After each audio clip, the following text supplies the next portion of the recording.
more on the storm relief response, let's bring in Olga Isaza. She's the UNICEF representative for Kingston, Jamaica. Olga, good morning. So, I think it's a big blessing after this just monster of a storm that we're not hearing large loss of life numbers, but UNICEF does estimate that 1.6 million children across the Caribbean were at some type of risk because of the storm.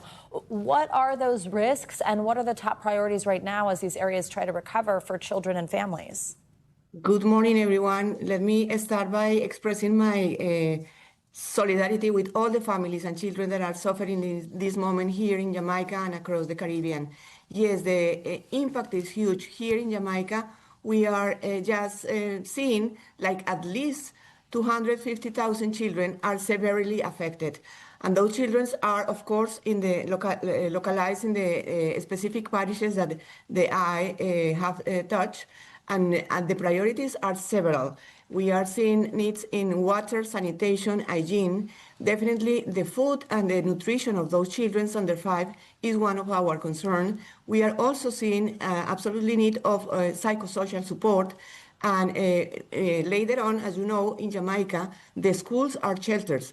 So the education process is absolutely broken. So we have to restore all the conditions for children to retake their activities. Of course, now the priority is water, sanitation, food, and all the life-saving interventions. What are the biggest challenges getting those things, the food, the water, the supplies, to these hard-hit areas, to these children and families in need as soon as possible? We are facing several channels. Fortunately, we have been deployed some of the preposition items since last week. So in many of the shelters, we already have all those kits ready to support the people. But of course, it will last very short. We need the airports open again to receive all the aids. We are ready. We are deploying things by vessel from Barbados and by plane from Panama. So we are just waiting to have the conditions ready to receive all those supplies to immediately support the people. I am leaving now to the countryside to understand and to see firsthand what is happening there. The different models that we have developed, combining speed of the wind and amount of water, specifically in some communities, we have the information about how many children are there, and we are trying to get there to really start supporting them in the best way possible. Olga, how can people help with these rescue and recovery efforts if they're listening right now? Thank you so much for this question. This is critical. Everybody that is hearing us, we really need your support. It's a matter of solidarity. The climate change has impacted all of us. Today is here, tomorrow is there. So please enter to the UNICEF page and click in donate and help us to help children. We are here in the field. We have the global experience to manage emergency, and we are ready to channel your efforts, your sentiments toward children in Jamaica. A reputable organization to give your donations to. Olga, incredible work you're doing. Thank you so much for joining us this morning. Thank you so much. All right, let's get the latest on Hurricane Melissa's path. Angie Lastman joins us with the latest. Yeah, hi, Angie. Good morning. What's the latest? Hi, guys. Good morning. We've got that 8 a.m. update from the National Hurricane Center. As expected, with the look of the satellite just about an hour ago, we are down to a Category 2. Still a hurricane, no longer a major hurricane, 105-mile-per-hour winds, and we're moving now a little bit at a bit of a faster pace of 14 miles per hour to the northeast. Still, we're going to continue to see some additional rainfall through the day for Jamaica in single-digit amounts. But then folks across Cuba, we've got still folks across the Bahamas and Turks and Caicos potentially going to be impacted here by this system as we go through the next day or so. Here's how it plays out. Remains a Category 2 as it kind of emerges off of the coast of Cuba as we get through the morning hours. Beyond that, it's the Bahamas, again, that we'll see take the major impacts. We're talking heavy rain, strong winds, the potential for storm surges there for folks in Cuba and the Bahamas through the day today, as well as Turks and Caicos. We'll see up to 10 inches of rain for our friends across this region, and then an additional up to 8 feet of storm surge for folks there as well. So we'll be watching that. Eventually, we're going to be talking about this system potentially impacting Bermuda as we get into the later parts of your Thursday. Meanwhile, we'll have kind of a mess of a forecast for folks trying to get any outdoor activities in across parts of the east as we get into Thursday. We'll see some soggy conditions from this other front, essentially, this system that's going to be dragging in some of this tropical moisture from Melissa, so kind of fueling plenty of that moisture across parts of the East Coast. So that is something to note here as we get into tomorrow. By the time we get to Friday, that system departs into Canada. Melissa becomes post-tropical, and we'll kind of be looking at quieter conditions between now and then.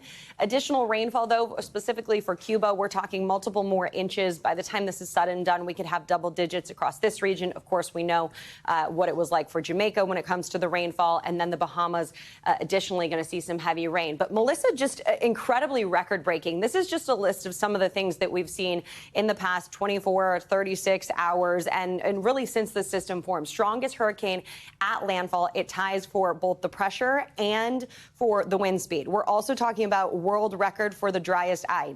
This system looked incredibly similar to typhoons, super typhoons that you see in the Pacific, guys. Strongest storm this late in the season. It maintained 36 plus hours of a Category 5, and only 4 other storms in the history of record keeping have ever done that. And the list goes on. I mean, it's just really been incredible to watch from a meteorological standpoint. I'm struck. Second most Category 5s this year? season. This season, yeah. Wow, that's incredible. Incredible. And when you look at the numbers otherwise, we're kind of pretty average for the amount of storms that formed and then became major. But when it comes to Category 5, it's hard not to kind of attribute that. We've got some incredible rapid attribution studies coming out for climate change that just show the warm waters, the additional precipitation that we have, all of that is kind of interconnected with, of course, our changing climate and rapid intensification. And Melissa, I think, is a great example of that. It was fortunate that a lot of those, though, it did not impact land. Yes, exactly. Yes, exactly. Which is why and we that's didn't why talk this so much one about is so them. incredible. Yeah. Right. Angie, thank you so much. Of course. Well, President Trump arrived in South Korea overnight for the latest stop on his tour of Asia. The president met with South Korea's President Lee and was awarded the country's highest honor. The visit comes ahead of tomorrow's high-stakes summit with China's President Xi. NBC News senior White House correspondent Gabe Gutierrez joins us from South Korea. He's traveling with the president. Hi, Gabe. Good morning. Hi there, Savannah. Good morning, or should I say good evening from South Korea. You know, just a short time ago, President Trump was overheard at a dinner with world leaders saying that his highly anticipated meeting with Chinese President Xi tomorrow would last at least 3 hours. Now, world markets will be watching it very closely. And today, the president indicated that he may be willing to lower some of his tariffs. This morning, President Trump arriving in South Korea to a 21-gun salute, greeted with lavish gifts before diplomacy over dinner. We made our deal. We pretty much finalized a trade deal. It's the third stop of his whirlwind trip through Asia as he prepares for his high-stakes meeting with Chinese President Xi Jinping. A lot of problems are going to be solved. The meeting expected to focus on a string of punishing U.S. tariffs on Chinese imports. Overnight, the president saying he expects China will agree to once again buy soybeans from American farmers, and that he's willing to budge on at least one tariff in response to drugs coming into the U.S.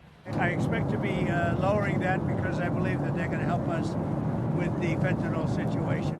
Here in South Korea, Trump's tariffs have hit hard. We traveled to the port city Pohang, the heart of the country's steel industry, where the mayor told us the U.S.'s 50% tax on imported steel hurts all economies and raises prices for Americans. Would you say that the future of this city, that the survival of this city, depends on the tariff?